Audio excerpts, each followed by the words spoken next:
Well, good morning, guys, and welcome to the show. Fernando. Welcome to the show. How you doing? Oh, wonderful. I'm just, dressing up the car. Dressing it up? Was it going out on a party? That's right. Well, as you can see from that, we're working on a Jeep JL today. And going through our backlog, we noticed we really haven't done a lot of videos on JLs. We do a ton of Jeeps, we know that, but not any specific ones on JL. And today, we have a great Jeep to do a video on. Let's take a look at what we're going to be putting in this thing.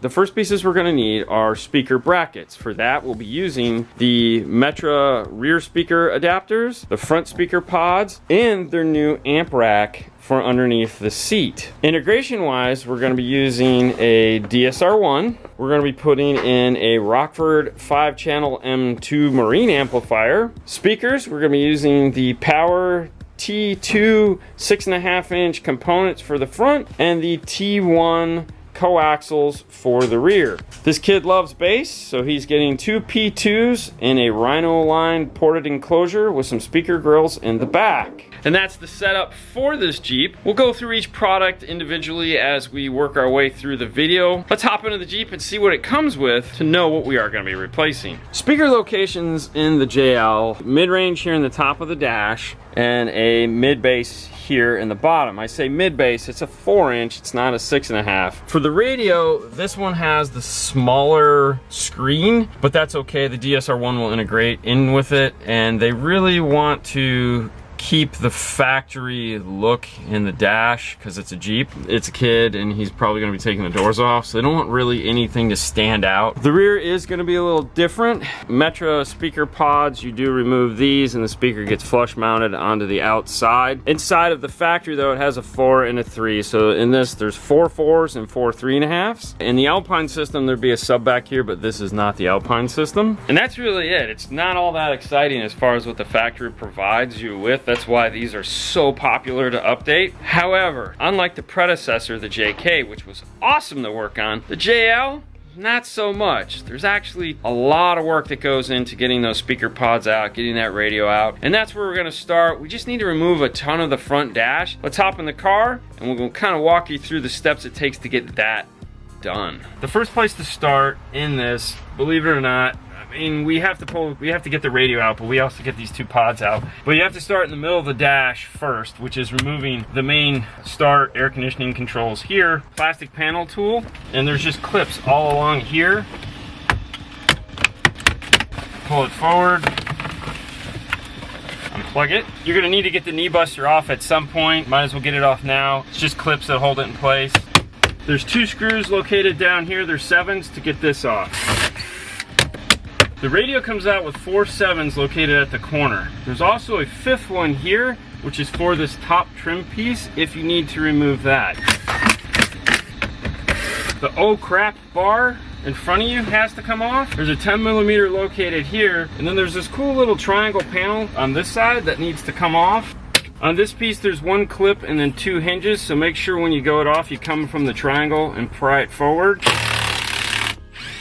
This is like a giant screw that holds this thing in place because there again it's made to be held onto. Next, remove the glove box. There's a little push up here at the top. Roll it down some and remove it. Why does everybody break this?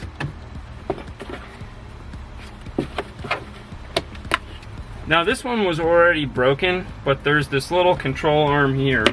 There's a small little gear and a receiver. I don't know why everyone just always manages to break it. It just slides in, it all just goes back together. So even if you pull it out, it's not like it's the end of the world. But there's a hinge that attaches to the side of this glove box that allows you to get that out. On the side of the dash, on both sides, on this side and on that side, there's a plastic side panel, pry tool. All you have to do is get in there to remove that. On the driver's side, there's a bunch of 7mm screws located all around the bottom here. You can start removing those, as well as on the passenger side, below the glove box, underneath the side. All these screws are going to need to come out. There's screws all along this area. You're going to need a 90 to get those out. There's a real pain in the butt one located down here in the corner on both sides that you're not going to be able to use a drill to get it at it. You're going to need some form of a wrench. Now, believe it or not, that's the easy part. Next, it's going to get a little bit more complicated on both sides. Going back to the radio for a second though, once these 4 screws are out, you can pull the radio out and unplug the harnesses. The nice thing about the harnesses is they are color coded to where they're going to go on the radio, so if you forget, don't worry about it, they'll match.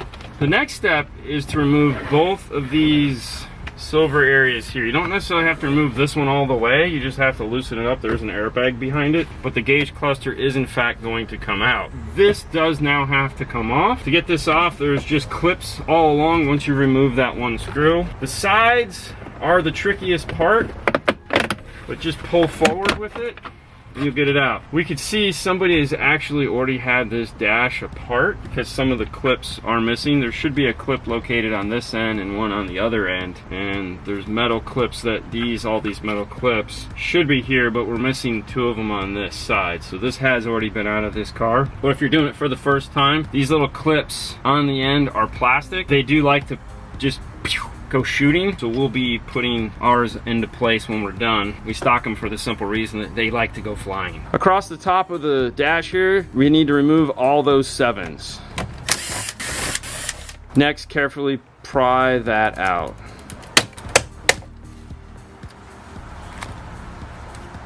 With that removed, we have to remove this side piece of the dash. There's 2 screws located behind the panel we just removed that need to come out. Keep in mind, you still need to remove all of these screws. The steering wheel has a bracket around it that Fernando just pulled out, and there's another screw located behind that. Now, the steering wheel bracket does not need to be removed, it just needs to be pulled out of place. Once that's done, the whole piece will fall right off. This is the one screw that is a pain to get to, which is located on the bottom of the dash here. To get to that screw, you do need to remove the kick panel harness cover that you use to remove the doors. The headlight has a safety lock on it, which is a little red button that you pull back. You can remove the panel from the car. If you removed all the screws located across the bottom like we instructed, that will mean you removed the bottom screw that holds this in place. If you removed all the screws on this side, there is one hidden screw right here that you have to remove. If you've gotten all those, at this point, there's just one little screw located here that you have to remove in order to get the bracket out. You can reach behind and disconnect the speaker. There may also be a body control module mounted to the back of the bracket. With the bracket now floating in the dash, this bar here is restricting it from coming down. You need to switch to an 8mm and unscrew this side here, and then these have 10s. There's a 10 located here, and there's a 10 located there. With that pulled down, a little bit of wiggling and tugging, twisting, yanking, and that pod will come out. On the back is a body control module. Make sure you unplug that. Don't forget to reinstall that and plug that back in. If you get done and your car doesn't start, that's why. And there is the pod for the driver's side. Let's head over to the passenger side and we'll get that one out. When we were talking about on the other side removing the panel that covers the harness, you just need to remove the panel so that you can free up the dash. You have to move on to removing, or loosening up, I should say, this side. And how you start doing that is removing this panel here first. That's going to be held in by those same wonderful clips that the rest of the dash is held together with. There's a little magic clip right here that you have to push these in to get this out, and as you can see what we were talking about from the dash piece, see how these clips fell out, and there's one located there in the dash. When we go to get this out, we'll be careful so that we can retain that piece. If this is your first time taking a Jeep apart, you can buy these off Amazon, and it's probably a good idea to get a couple of them, because no matter how hard you try, they're made to pop off, and they love to pop off. As you can see, Fernando is removing all the screws located around this panel. Do the same, and then there's 2 more 13s that we need to remove in order to pull this forward. With those screws out, kind of reach up in the glove box, give a little push and pull. Take some time on this one. It's a heavy piece. And now we can reach in there and grab that blue clip. There it is. To prevent scratching the dash, because there are some metal pieces behind there, it is an airbag. A towel or a rag or something up in there, tuck it up in there good enough so you can still get to everything you need to. Don't pull too hard because the wire and the clip, you do not want to break them. You don't need to disconnect it, you just need to get it loose. Behind the airbag is a screw. Make sure you remove that. And of course remove all the screws along here.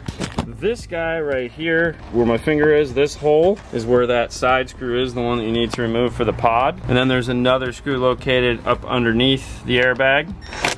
With those screws out, you can now pull the corner of this dash up. There's 2 screws you need to remove, one at the top and one at the bottom. Reach into the glove box, unplug the speaker, and now you're going to slide it out through the glove box hole. Yay! The last thing we need to remove on this dash is the top speaker grill covers, and those are just gonna pop up using those same joyful plastic clips. There's 4 clips that hold it. Just kind of work your way around slowly. And to get that speaker out, there is 2 7mm holding it in place. You can use a right angle drill extension to get those out. Now in this car, because it's not an Alpine system, the wires are all connected, meaning there's only 4 outputs from the radio and all 8 speakers are powered off of in pairs. If this is an Alpine system, then all 8 speakers are gonna have wires going to them. They'll be on their own individual channels. Unplug the speaker, remove it out of the dash, and you're all set.